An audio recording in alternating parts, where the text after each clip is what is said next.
23 mars, on célèbre la journée météorologique mondiale. Donc l'OMM, l'Organisation météorologique mondiale, qui a été créée en 1950, le 23 mars 1950. Donc c'est un jour où on célèbre donc, la rentrée en vigueur de la création de l'Organisation météorologique mondiale. Cette célébration a commencé depuis 1961 et jusqu'alors, les pays membres de l'Organisation météorologique mondiale célèbrent cette journée pour revenir un peu sur l'essence de la météorologie, quel est le rôle de la météorologie et l'assistance qu'il peut apporter aux différents secteurs d'activité socio-économique. Parce que la météorologie en réalité est un outil d'aide à la prise de décision et un outil d'assistance au secteur socio-économique que nous connaissons, que ce soit la pêche, l'agriculture, l'aviation civile, la santé, l'environnement. Maintenant, pour le thème de cette année, on a le soleil, la terre et le temps. Donc on revient un peu sur les fondamentaux de la météorologie, du temps et du climat, parce que le soleil a un rôle important qu'il joue sur le temps qu'il fait. En réalité, l'énergie que nous recevons de la Terre, au niveau de la Terre, nous parvient du soleil. Donc tout ce que nous voyons comme source d'énergie est transmise par le soleil. Et c'est cette source d'énergie qui est au début, donc à l'origine des transferts d'énergie que nous avons au niveau de la surface terrestre. Et ces transferts d'énergie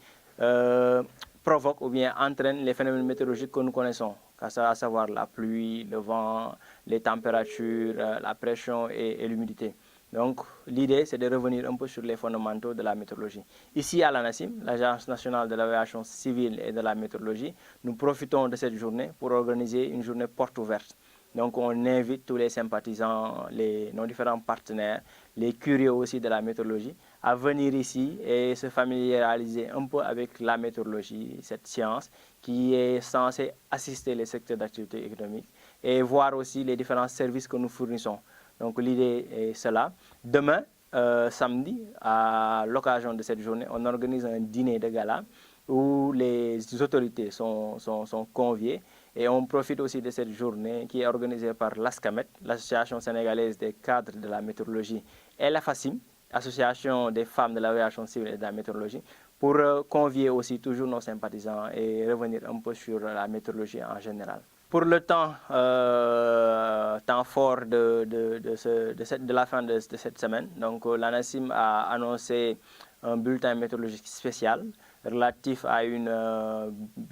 chute des températures et à des risques de pluie qui seront notés sur le pays. Donc en réalité, à partir de vendredi soir, donc aujourd'hui, cette nuit, on aura une chute drastique des températures, que ce soit les températures journalières et nocturnes, sur une bonne partie du territoire sénégalais. Surtout, cette chute de température sera notée au nord du pays, donc l'axe Saint-Louis, Podor, Louga et Linguère, et sur le littoral, vers Dakar, Thiès, Louga, Mbour, Fatick, Kaolack et Diourbel. Donc cette chute de température entraînera aussi une forte couverture nuageuse et des risques de pluie fine, donc qui seront notés à partir de cette nuit et durant tout le week-end. Donc sur l'ensemble du territoire sénégalais, surtout sur le nord et le littoral. Maintenant, ces phénomènes météorologiques annoncés auront certainement un risque, des impacts sur la population, parce qu'avec cette chute de température, il y aura des coups de froid qui peuvent entraîner d'autres conséquences, à savoir des grippes ou bien même un rhume pour les personnes sensibles, et aussi affecter le secteur de l'agriculture, parce qu'à ce moment, au niveau du monde rural, la plupart des récoltes sont exposées à l'air libre, et les pluies pourraient désagréger ces récoltes, entraîner d'autres phénomènes qui seront néfastes pour les récoltes actuellement. Et même pour le bétail aussi, le temps qui est prévu serait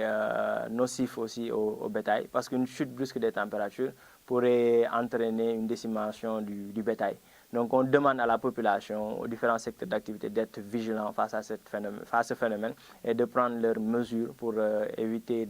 que les conséquences de ces phénomènes météorologiques soient néfastes. Le 23 mars, comme nous avons yëpp defee ci àdduna bi yëpp dañuy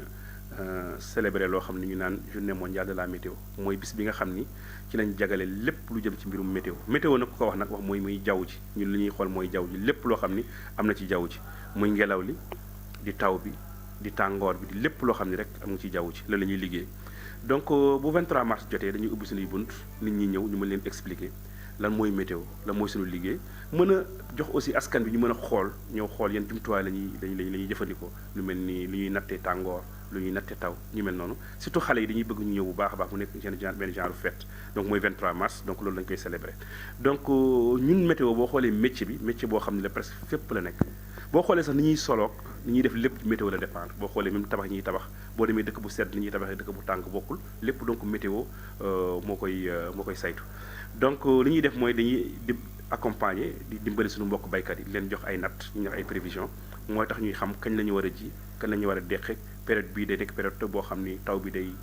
arrêté période bi am na période taw yu mel noonu donc app yëpp dañu koy jox ñu mbay mi fexe ba mun ko sooxal comme ni ñu ko xamee parce que mbay mi lu ci gën a bëri mbayum nawet la n'est-ce pas ku ne mbayu nawet wax taw ku ne taw wax météo beneen mbir mi aussi mooy yem na jàngoro yu bëri yoo xam ne lu mel ni sibiru dafa am lënkaloo ak climat bi ndax sibiru xam nga kenn du ko xaar janvier ak décembre li ñu koy xaar mooy ay août ay septembre période taw ak tàngoor donc ñun dañuy jox mbirum waa santé ñu ne attention kat bii dina gën a tàng que année bale passé ñu xam ni war nañu mën a gën a préparer am na yeneen feebar yoo xam ne aussi tamit mooy feebaru tàngoor ñu koy wax ay vague de chaleur yu am yu mel noonu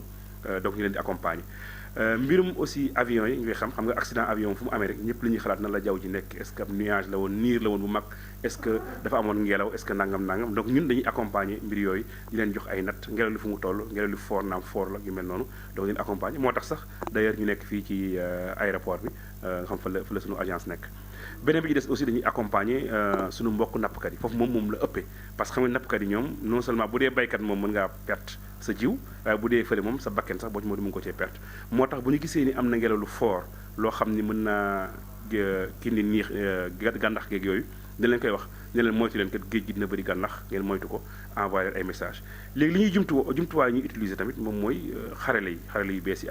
xam nga am na télé bi nga xam ñëpp xam nañu ko presque am na rajo yi am na aussi mais am na yeneen message ñu koy wax SMS mooy texte message yi utiliser loolu am solo la aussi parce que day tax nit ki nga mën koo envoyé message muy jot moom directement ci téléphone am mën koo xool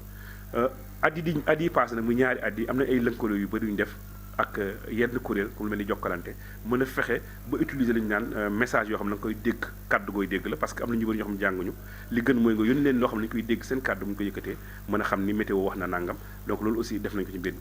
liggéey bi nag ñu koy def lu liggéey bu yomb parce que liggéey bi aussi dafa laaj ñu am ay jumtuwaay yu xarale am jumtuwaay yoo xam ni vraiment dafa ànd ak jamono te loolu tam dafay laaj ay moyens état bi nag macha allah mu ngi def wari garam sax waaye xam naa ne lépp doyul donc ñu soxla rek vraiment ñuy gën a gersu pour ñu mën a def suñu liggéey parce que liggéey bi bakkanu doomu aadama da cee aju aussi économie parce que ñun aussi dañuy jouer suñu partition bu baax a baax suñu naan plan Sénégal émergent parce que ni nga xam nga plan bi day def ay estimation comme fi toll 2035 la ñu wax ni bëgg nañu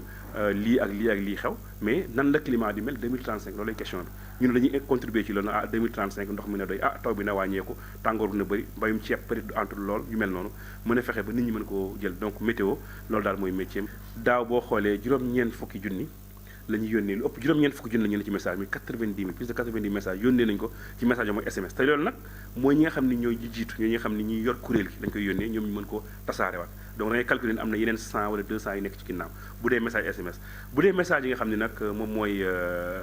li kàddu gi nga xam ne dañu koy dégg lu ëpp juróom-ñaar fukki junni yónnee nañu ko daaw muy 70 000 yoo xam plus lu ñu envoyé ci message pour wan ni rek liggéey bi ñuy liggéey donc chaque jour ñu ngi liggéey 24 heures sur 24 surtout bu dee période nawet bi la